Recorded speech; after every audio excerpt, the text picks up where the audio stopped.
చాలా మంది దేవుని సన్నిధికి వచ్చి ఏడుస్తూ ఉంటారు.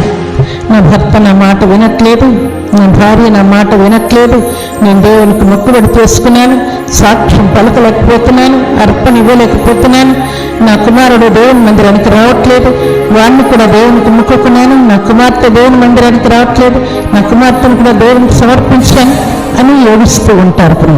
ఇవన్నీ మీరు పర్ఫెక్ట్ అయితే కుమారులు కుమార్తెలు భర్తలు భార్యలు అందరూ కూడా పర్ఫెక్ట్ అయిపోతారు. మీరు అవకతవకలు ఉంటే మీరు అనుకున్న కార్యాలన్నీ కూడా అవకతవకలే అయిపోతూ ఉంటాయి. కాబట్టి ముందు మీరు జాగ్రత్తగా దైవ చిత్తాన్ని నెరవేర్చడానికి సిద్ధపడండి. తర్వాత దేవుడు మిగతా వాటన్నిటిని నెరవేరుస్తాడు. ఇస్సాకు ఆదేశమందున్నవాడై విత్తనం వేసి ఆ సంవత్సరము 100 అంతల ఫలము పొందెను. యెహోవా అతనిని ఆశీర్వదించెను గనుక ఆ మనుష్యుడు గొప్పవాడాయన. అప్పటికి ఫిలిస్తీన్లందరూ కూడా ఇస్సాకు మీద పగబెట్టారంట. ఎక్కడోడో వీడు ఇక్కడికి వచ్చి 100 అంతలు పంట పండిస్తున్నాడు, వీడు మన ఊరోడు కాదు, మన పల్లెవాడు కాదు, మన ప్రాంతముడు కాదు అని ఆయన మీద పగబెట్టారంట. పగబట్టి చూడు, ఈసారి పంట వేసుకున్నావు కదా, ఈ పంట వేసిన తర్వాత మా ఊర్లో కానీ మా ప్రాంతంలో కానీ ఉండకూడదు, ఇక్కడ నుండి వెళ్ళిపోవాలని ఆయన్ని తొందర చేశారంట.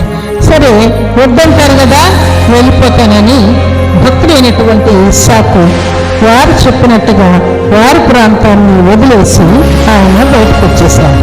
బయటకు వచ్చి ఏ ప్రాంతానికి వచ్చాడో అక్కడ మరలా పంట వేయడం ప్రారంభించాడు. అక్కడ కూడా దేవుడు విస్తారమైనటువంటి 100 అంతల ఫలం ఇచ్చాడంట.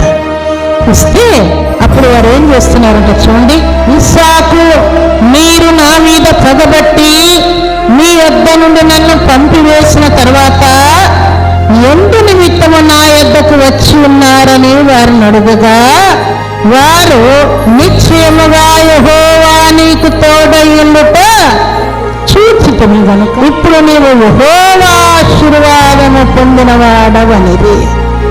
ఇప్పుడు మా దగ్గర ఉన్నప్పుడే 100 అంతలు పంట పండించావు అనుకున్నాము, మా దగ్గర నుండి వచ్చేసావు కదా, ఇంకా నీకేం పంటలు రావు, నువ్వేమో అభివృద్ధి పొందవు, నువ్వేమో ఆశీర్వాదం పొందవు అనుకున్నాము. కానీ నిజముగా యెహోవా ఆశీర్వాదం పొందినవాడవని మాకు ఇప్పుడు అర్థమైంది.